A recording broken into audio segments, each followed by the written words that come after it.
जिन मंदिरों में आप अपनी मेहनत की कमाई लुटा रहे थे, आज कोरोना जैसी महामारी के वक्त तो मंदिरों ने अपने दरवाजे बंद कर लिए हैं।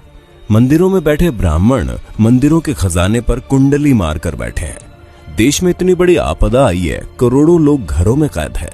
देश में मेडिकल उपकरण की भारी कमी है।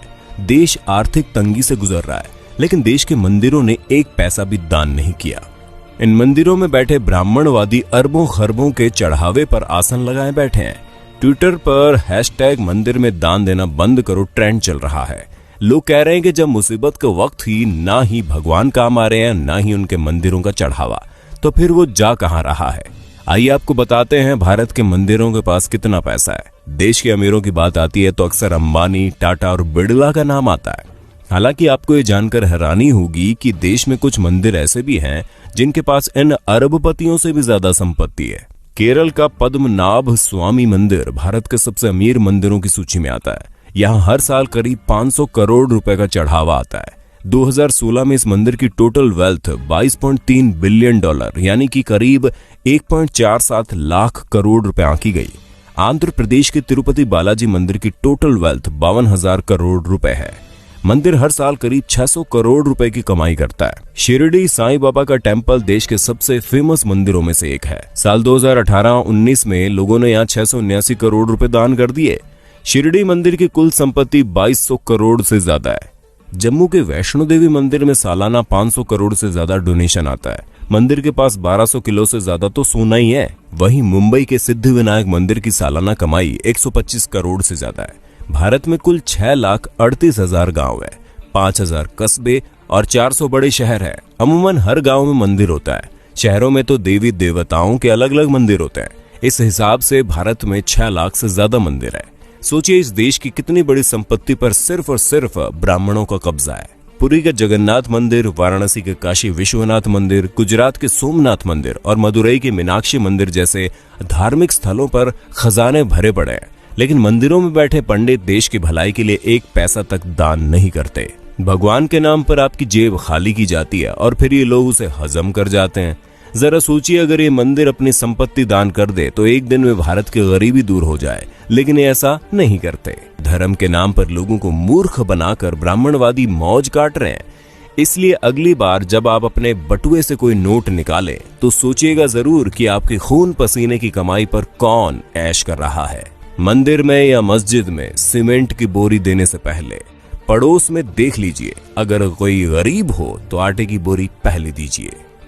दान करना गलत नहीं है, लेकिन सोचने वाली बात है कि आखिर मंदिर में किए गए दान से किसका भला होता है। मंदिरों में दान करने वालों की मानसिकता क्या होती है। अपने देश में इतनी ज्यादा गरीबी है कि उनकी चिंता किसी को नहीं है। कई किसान भूख से मर जाते हैं, पर उनकी मदद करने के लिए कोई आगे नहीं आता। लेकिन मंदिरों में लाखों नहीं बल्कि करोड़ का गुप्त दान दिया जाता है। आखिर इस दान से हासिल क्या होता है, किसको मिलता है इसका लाभ। हम एक बात साफ कर दें, हम कोई नास्तिक नहीं है। भगवान ने हमारी भी उतनी आस्था जितनी होनी चाहिए। लेकिन सोचने वाली बात यह है कि आस्था जताने के लिए मंदिरों में दान करना जरूरी है।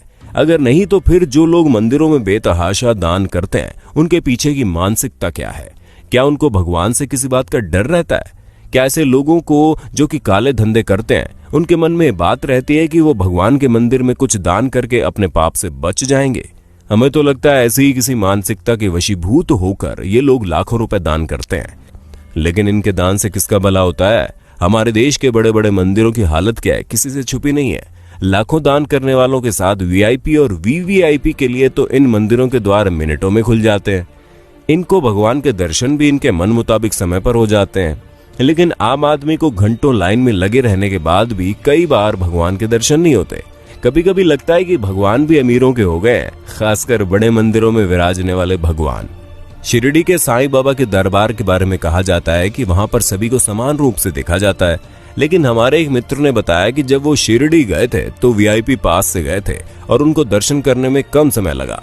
यानी वहां भी बड़े छोटे का भेद है। संभवतः अपने देश में ऐसा कोई मंदिर है ही नहीं जहां पर छोटे बड़े का भेद ना हो। किसी वीआईपी या फिर अमीर को हमेशा लाइन में लगने से परहेज रहता है। वे भला किसी गरीब के साथ लाइन में खड़े कैसे हो सकते हैं? लाखों का दान करने वालों को क्या अपने देश की गरीबी नजर नहीं आती? क्या ऐसा दान करने वाले लोग इन खैराती अस्पतालों, अनाथ आश्रमों में दान करने के बारे में नहीं सोचते। जिन आश्रमों में ऐसे बच्चों को रखा जाता है, जिन बच्चों में संभवतः ऐसे बच्चे भी शामिल हैं जो किसी अमीर की अय्याशी की निशानी के तौर पर किसी बिन ब्याही माँ की कोख से पैदा होते हैं, क्या लाखों दान करने वालों को अपने देश के किसानों की भूख से वो मौतें नजर नहीं आती? हम तो इतना जानते हैं कि किसी भूखे को खाना खिलाने से लाखों रुपए के दान से ज्यादा का पुण्य मिलता है। किसी असहाय और गरीब की मदद करने से उनके दिल से जो दुआ निकलती है वो दुआ बहुत काम की होती है। हम मंदिरों में दान करने के खिलाफ कतई नहीं है, लेकिन किसी भी मंदिर में दान उतना ही करना चाहिए जितने से उस मंदिर में होने वाले किसी काम की मदद हो जाए। जो मंदिर पहले से ही पूरी तरह से साधन संपन्न हैं, उन मंदिरों में दान देने का क्या फायदा? दोस्तों, अगर आपको ये वीडियो अच्छी लगी तो हमारे चैनल को सब्सक्राइब करना ना भूलें, अपने दोस्तों के साथ वीडियो को शेयर कर दें। धन्यवाद।